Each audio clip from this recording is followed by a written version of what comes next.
Think politics நேயர்களுக்கு வணக்கம். நான் உங்க நிவேதிதா சந்திரசேகர். இன்னைக்கு இந்த வீடியோல நம்ம எந்த விஷயத்தை பத்தி பார்க்க போறோம்னா, மதுரை உத்தப்புரம்ல நடக்கக்கூடிய விஷயத்தை பத்தி தான்.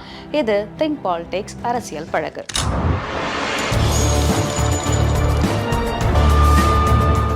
மதுரை மாவட்டம் உத்தப்புரம் பகுதி சர்ச்சைக்குரிய பகுதியாவே இருந்துட்டு வருது அப்படின்னே சொல்லலாம். இந்த ஊர்ல 600 மீட்டர் நீளம் 12 அடி உயரத்திற்கு ஒரு தீண்டாமை தடுப்பு சுவர் இருந்தது. அந்த சுவர் பெரும் போராட்டத்திற்கு அப்புறமா அப்புறப்படுத்தப்பட்டிருக்கு. தீண்டாமை, சாதிய பாகுபாடு மாதிரியான பிற்போக்குத்தனமான விஷயங்கள்னால இந்த பகுதி பிரபலம் அடைஞ்சதுனால தமிழர்கள் நிறைய பேரு தலைகுனிய வேண்டிய சூழ்நிலை ஏற்பட்டிருந்தது. சுவர் விவகாரம் ஒரு பக்கம் முடிஞ்சது அப்படின்னு பார்த்தா இன்னொரு விவகாரம் பூதாகரமா கிளம்புச்சு. அது என்ன அப்படின்னா, இந்த பகுதியில இருக்கக்கூடிய ஸ்ரீ மாரியம்மன் கோவில், ஸ்ரீ முத்தாலம்மன் கோவில் ஆகிய கோவில்கள்ல பட்டியலின மக்கள் வழிபாடு நடத்த அனுமதி அளிக்கப்படுறதில்ல அப்படின்னு ஒரு விஷயம் கிளம்புச்சு.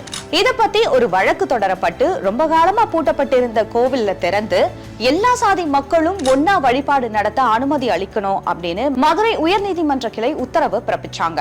சாதிய பாகுபாட்டுக்கு எதிரா உயர்நீதிமன்றம் பிறப்பிச்ச இந்த உத்தரவு பாராட்டத்துக்குரியதா இருந்தாலுமே கூட அதை எதிர்த்து மாநில அரசே தொடர்ந்த மேல்முறையீடு வழக்கு துர்திஷ்டவசமானதா பார்க்கப்படுது. அது மட்டும் இல்லாம எல்லா சாதி மக்களும் ஒன்னா சேர்ந்து வழிபாடு நடத்தினா சட்ட ஒழுங்கு பிரச்சனை ஏற்படும் அப்படின்னு மாநில அரசே வாதிட்டது ஏற்றுக்கொள்ள முடியாத ஒரு வாதமா இருக்கு அப்படின்னு உயர்நீதிமன்ற மதுரை கிளையே சொல்லியிருந்தது. அதனால உயர்நீதிமன்ற மதுரை கிளை மாவட்ட நிர்வாகத்திற்கும் காவல்துறையினருக்கும் ஒரு உத்தரவை பிறப்பிக்கிறாங்க. என்னன்னா, உடனடியா அந்த கோவிலை திறந்து எல்லா சாதி மக்களும் ஒன்னா வழிபடுறதுக்கு நடவடிக்கை எடுக்கணும் அப்படின்னு. இந்த உத்தரவுக்கு அப்புறமா ஒரு வழியா மூடப்பட்டிருந்த கோவில் திறக்கப்பட்டு இப்போ இன்னொரு பிரச்சனை கிளம்பி இருக்கு. அது என்ன அப்படின்னா, இந்த கோவில்ல பட்டியலின மக்கள் வந்துட்டு சாமி வழிபடுறதுக்கு மட்டும்தான் அனுமதி அளிக்கப்பட்டிருக்கு. ஆனா மத்த சாதி மக்களோட சேர்ந்து இவங்க பொங்கல் வைக்கிறதுக்கு அனுமதி அளிக்கப்படலன்னு இன்னொரு பிரச்சனை கிளம்புச்சு. இப்போ இங்க காவல்துறையினர் என்ன சொல்றாங்க அப்படின்னா, உயர்நீதிமன்றத்தோட உத்தரவுப்படி பட்டியலின மக்கள் வழிபாடு நடத்த மட்டும்தான் அனுமதி அளிச்சிருக்காங்களே தவிர்த்து எல்லாரோட சேர்ந்து சரிசமமா பொங்கல் வைக்கிறதுக்கு அனுமதி அளிக்கல. அதனால சட்ட ஒழுங்கு பிரச்சனை ஏற்படும் சொல்லிட்டு நாங்களும் அதுக்கான அனுமதியை அளிக்கல அப்படின்னு சொல்லியிருக்காங்க.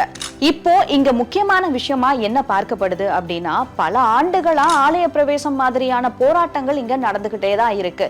இப்போ இவ்வளவு போராட்டத்துக்கு அப்புறமா இந்த பட்டியலின மக்களை வந்து கோயிலுக்குள்ள போய் வழிபடுறதுக்கு மட்டும்தான் அனுமதி அளிச்சிருக்காங்களே தவிர்த்து மத்த மக்களோட சேர்ந்து பொங்கல் வைக்க அனுமதி அளிக்கல. அப்படிங்கும் போது முற்காலத்துல, அதாவது பல ஆண்டுகளுக்கு முன்னாடி நடத்தப்பட்ட போராட்டங்கள் மாதிரி இப்பவும் அதே மாதிரி இன்னொரு போராட்டத்தை இந்த உத்தப்புரம் மக்கள் நடத்தணும் அப்படின்னு இவங்களே ஃபோர்ஸ் பண்ற மாதிரி இருக்கு அப்படிங்கிற ஒரு சிச்சுவேஷன் தான் இங்க நிலவிக்கிட்டு இருக்கு.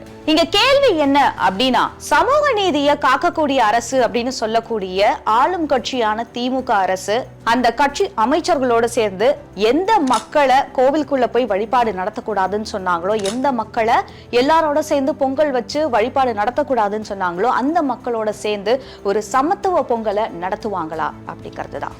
இது திங்க் பாலிடிக்ஸ் அரசியல் பழகு.